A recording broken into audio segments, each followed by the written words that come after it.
स्वागत है आप सभी का फिर से इस नए वीडियो में। आप देख रहे हैं TMU info YouTube channel. Tilka Manjhi Bhagalpur university के द्वारा पार्ट 3 सेशन 21 से 24 का जो रिजल्ट है रिलीज कर दिया गया था। टीआर भी सभी कॉलेजों में भेज दिया गया है। कुछ कॉलेज का टीआर पीडीएफ में रिलीज़ किया गया है। आप टेलीग्राम ग्रुप से जुड़े होंगे तो आपको प्राप्त भी हो गया होगा। बाकी कॉलेज का टीआर आप कॉलेज में मार्कशीट कॉलेज में एडमिट कार्ड ले जाके अपने टीआर में नाम देख सकते हैं। मार्कशीट जो है वो नेक्स्ट वीक से प्रोवाइड की जाने लगेगी जिनका भी रिजल्ट आ गया है। आर्ट्स के रिजल्ट का अपडेट यही है कि 5 अगस्त से पहले आर्ट्स का रिजल्ट रिलीज कर दिया जाएगा। जो भी आर्ट्स के रिजल्ट से छात्र हैं रिजल्ट जानना चाह रहे हैं, मैं उनको थोड़ी सी जानकारी दे दूं। 5 अगस्त से पहले रिजल्ट कर दिया गया। इस वीडियो में हम लोग साइंस का जो रिजल्ट आउट किया गया है इसको टीआर में देखेंगे, क्योंकि पार्ट 1, पार्ट 2, पार्ट 3 तीनों का रिजल्ट मेंशन रहता है। और NC1 NC2 जो है उसके बारे में जानेंगे। हालांकि NC1 और NC2 का कंप्लीट प्रोसेस जो कि उसे कैसे ठीक कराना है उसे मैं किसी और वीडियो में बताऊंगा डिटेल से। बस यहाँ पे उसकी थोड़ी सी जानकारी ले लेते हैं। तो सबसे पहले हम लोग टीआर को देखते हैं। ये आपके पास टीआर है और ये टीआर जो है ये BN कॉलेज भागलपुर का है। सभी कॉलेज के टीआर आ गए, आप कॉलेज देख सकते हैं। ठीक है, तो यहाँ पे हम लोग देखते हैं। सबसे पहले समझते हैं। हालांकि जब कॉमर्स का रिजल्ट आया था तो भी वहाँ पर मैंने डिटेल से बता दिया था। यहाँ पर मैं जूम करके डिटेल से बताऊँगा कि इस बॉक्स में जो लिखा हुआ है रोल नंबर है, यानी सीरियल नंबर में यहाँ पे आपको सीरियल नंबर लिखा हुआ मिलेगा। सब में सीरियल नंबर लिख दिया, इसके नीचे सबका सीरियल नंबर रहेगा। सीरियल नंबर के बाद वाले बॉक्स को 2 भाग में बांट दिया है। ऊपर रोल नंबर रहेगा, नीचे रजिस्ट्रेशन नंबर। देख सकते हैं, ऊपर रोल नंबर, नीचे रजिस्ट्रेशन नंबर। उसके बाद कैंडिडेट का नेम रहेगा, यानी इस बॉक्स में पूरा कैंडिडेट का नेम रहेगा। उसके बाद यहाँ पे पेपर दिया रहेगा। तो जैसे पेपर के बाद यहाँ पे पेपर 1 हो गया, पेपर 2 हो गया, पेपर 2B है, फिर प्रैक्टिकल है। ठीक है, उसके बाद पेपर 3 हो जाएगा, फिर पेपर 4 आएगा, फिर पेपर 4B आएगा, फिर प्रैक्टिकल आएगा। पेपर भी केमिस्ट्री के लिए आता है, जनरली केमिस्ट्री का रिजल्ट ही है तो इसमें दिया हुआ रहेगा। बाकी जहाँ पे भी पेपर B आता है ना, तो वहाँ जैसे फिजिक्स में पेपर B खाली रहता है, मैथ में खाली रहता है, वहाँ पे कुछ दिया ही नहीं, NO लिखा हुआ रहेगा। ठीक है, और फिर उसके बाद प्रैक्टिकल करेगा। फिर पेपर 5 का रहता है, पेपर 6 का रहेगा, पेपर 7 का रहेगा, पेपर 8 का रहेगा। ठीक है, पेपर 8 फुल्ली 100 मार्क्स का प्रैक्टिकल हो जाता है। तो बगल में PR प्रैक्टिकल लिखा हुआ है, जो कि मैंने आपको बताया भी था। उसके बाद ऑनर्स का टोटल, ऑनर्स प्रैक्टिकल दिया है। और उसके बाद ऑनर्स का टोटल, ग्रैंड टोटल यहाँ पे लिखा हुआ रहेगा। उसके बाद GS का मार्क्स लिखा हुआ रहेगा। उसके बाद सब्सिडरी, यहाँ पे देख सकते हैं पार्ट 1, पार्ट 3 टोटल खत्म हो गया। यहाँ पे पार्ट 2 ऑनर्स का था, यहाँ पे पार्ट 3 ऑनर्स का था, इससे पहले पार्ट 1 ऑनर्स का था।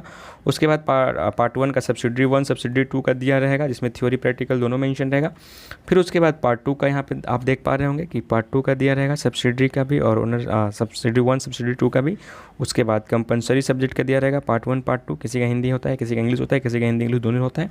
उसके बाद ग्रैंड टोटल मार्क्स 1500 नंबर का होता है और उसमें आपका कितना मार्क्स ऑब्टेन हुआ है वो दिया हुआ रहेगा। ठीक है, तो समझ गए क्या क्या दिया हुआ रहेगा। अब सबसे पहले हम लोग किसी एक का रिजल्ट देख लेते हैं। जब तक रिजल्ट नहीं देखेंगे तब तक आपको समझ में नहीं आएगी। तो यहाँ पर देख सकते हैं जो 139 नंबर पे ये छात्र का रोल नंबर है, नीचे रजिस्ट्रेशन नंबर है, ये उसका नाम है MD अब्दुल हाई अंसारी इसका नाम है। ठीक है, पेपर का बात करते हैं। पेपर 1 में इसका आया हुआ है 18 नंबर ऑनर्स पेपर में, और पेपर 1A में जो है इनका 27 नंबर आया है। पेपर 2B में इनका 25 नंबर आया है और प्रैक्टिकल में 45 नंबर आया है।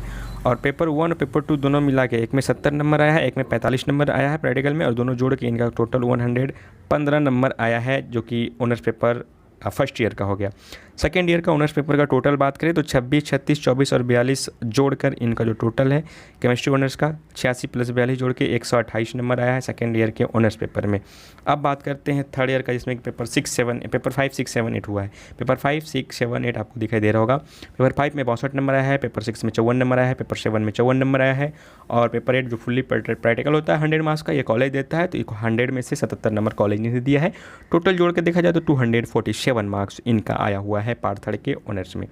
ओवरऑल का बात करते हैं तो ऑनर्स में इनका ओवरऑल जो नंबर है 490 नंबर है, जबकि ऑनर्स में इनको फर्स्ट डिवीज़न लाने के लिए मात्र 480 नंबर ही लाना पड़ता है और इन्होंने 490 नंबर ला लिया। तो आराम से इनका फर्स्ट डिवीज़न हो जाएगा, ऑनर्स पेपर के हिसाब से ही पता चल गया। GS का बात करें तो 100 नंबर का GS होता है और GS में इनका 78 नंबर आया हुआ है। मैथ का बात करें यहाँ पे सब्सिडरी 1 में तो प्रैक्टिकल होता नहीं है, तो यहाँ पे खाली छोड़ दिया गया है। मैथ में होता है तो 81 नंबर मैथ में दिया गया है पार्ट 1 के सब्सिडी 1 में। पार्ट 1 के सब्सिडी 2 फिजिक्स में 49 नंबर दिया गया है, प्रैक्टिकल में 13 नंबर दिया है। इस प्रकार से टोटल देखा जाए तो फिजिक्स में इनका 62 नंबर दिया गया है। उसी तरह पार्ट 2 का बात करें सब्सिडी 1 में 65 नंबर मैथ में दिया गया है और सब्सिडी 2 फिजिक्स में प्रैक्टिकल और थ्योरी मिला के इनका जो है 64 नंबर दिया गया है। उसके बाद इनका कंपलसरी पार्ट 1 का बात करें तो 72 नंबर दिया गया है, RB हिंदी है इनका केवल। और उसी तरह पार्ट 2 का बात किया जाए तो 78 नंबर दिया गया है, केवल RB हिंदी है इनका। ओवरऑल 1500 नंबर होता है, एक एग्ज़ाम होता है, और 1500 में बात किया जाए तो इनका टोटल 990 मार्क्स आया हुआ है। 1500 में टोटल 990 मार्क्स इनका आया हुआ है और इनका यहाँ पे फर्स्ट डिवीजन दिखाई दे रहा होगा। तो रिजल्ट को इस प्रकार से ही देखना है। अब जैसे किसी का NC2 है, NC1 लगा हुआ है, ठीक है, नीचे देख सकते हैं यहाँ पे NC2 लगा हुआ है। तो NC2 का मतलब होता है नोट क्लियर पार्ट 2। इनका पार्ट 2 क्लियर नहीं हुआ है। इनके नीचे लगा हुआ है NC1, तो इसके नीचे लगा हुआ है NC1 मतलब नोट क्लियर पार्ट 1। इनका पार्ट 1 क्लियर नहीं है। अब पार्ट 2 क्लियर नहीं है, ऊपर वाला का मैं बात कर रहा हूँ जिसका पार्ट 2 क्लियर नहीं है। तो देखते हैं कैसे इनका पार्ट 2 क्लियर नहीं है। ये है, इनका नाम है MD अकरम। इनका पार्ट 2 का रिजल्ट देखना है, ठीक है। पार्ट 2 का या तो सब्सिडी में फेल होंगे या तो ऑनर्स में फेल होंगे, ठीक है। इनका पार्ट 2 का रिजल्ट देखना है। तो ये पार्ट 1 है, पार्ट 1 में 177 नंबर आराम से पास है। पार्ट 2 जो है ये ऑनर्स है, ऑनर्स है। और पार्ट 2 का बात किया जाए तो केमिस्ट्री में 5 number, 23 number, 42 number total over और जोड़ के इनका 98 नंबर आया है, ठीक है।